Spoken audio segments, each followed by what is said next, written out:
Israéliens et Israéliennes qui refusent de servir dans l'armée. Et ça, c'est un point encourageant. Et puis, près de 1000 artistes viennent de signer une pétition dénonçant les crimes de guerre à Gaza. Je cite, ils disent « Nous nous trouvons complices des actions horribles menées par notre gouvernement à Gaza, le meurtre d'enfants et de civils, des politiques de famine, des déplacements massifs et la destruction insensée de villes entières. » Malheureusement, tout cela suscite un véritable tollé dans la société israélienne qui est majoritairement opposée au discours anti-guerre. Et un sondage tout récent indique que 82% de la population israélienne aujourd'hui est favorable au nettoyage ethnique à Gaza. Je vous le disais, c'est toute la Cisjordanie, toute la Palestine qui est concernée, donc la Cisjordanie aussi. De nouvelles colonies voient le jour constamment et une motion demandant l'annexion formelle de la Cisjordanie a été posée au Parlement le 23 juillet. Actuellement, l'armée israélienne lance un signal très très fort aux colons pour une coordination plus étroite et pour la militarisation constante des gangs et des milices, qu'ils soient sous uniforme ou même déguisés en soldats.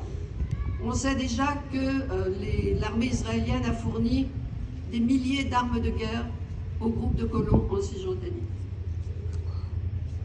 Alors comment arrêter la barbarie ?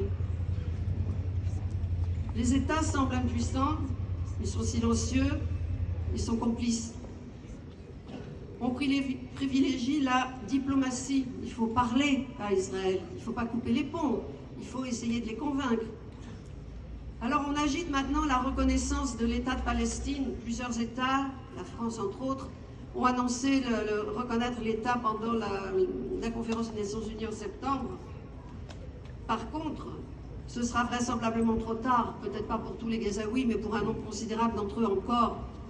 Et d'ailleurs, deux intellectuels français, Lemire et Barnavi, anciens ambassadeurs israéliens, viennent d'envoyer un message clair à Macron en lui disant, je cite, « Si des sanctions immédiates ne sont pas imposées à Israël, vous finirez par reconnaître un cimetière. » La répression du soutien à la Palestine reste majoritaire dans de nombreux pays. Par exemple, en Belgique, Mohamed Khatib, qui est le représentant du mouvement Samidoun, un mouvement palestinien de résistance civile, vient de perdre son droit d'asile.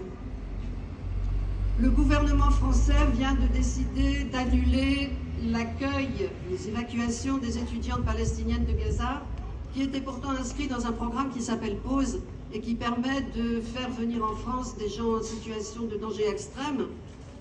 Eh bien, comme une étudiante, alors je crois qu'elle était dans le Nord, a fait des remarques qui ont été jugées antisémites par M. Barrot et M. Macron, eh bien c'est l'ensemble des étudiants de Gaza qui se voient maintenant interdire d'être évacués vers la France. La France qui aggrave ainsi sa participation à la complicité du génocide. Donc cette complicité continue. Un nouveau transfert d'armes a lieu actuellement. Un cargo est attendu à Fos-sur-Mer, encore une fois, porteur de matériel militaire pour des entreprises militaires israéliennes. Ce qui viole les obligations internationales de la France, dont l'article 6 du traité sur le commerce des armes des Nations Unies et la Convention pour la prévention et la répression du génocide. Malgré tout cela, il y a des points positifs. Au sein des entreprises d'armement, la coopération avec Israël pose la question d'une éventuelle complicité de génocide. La CGT, en pointe sur ce combat, multiplie les initiatives et la prise de conscience s'étend.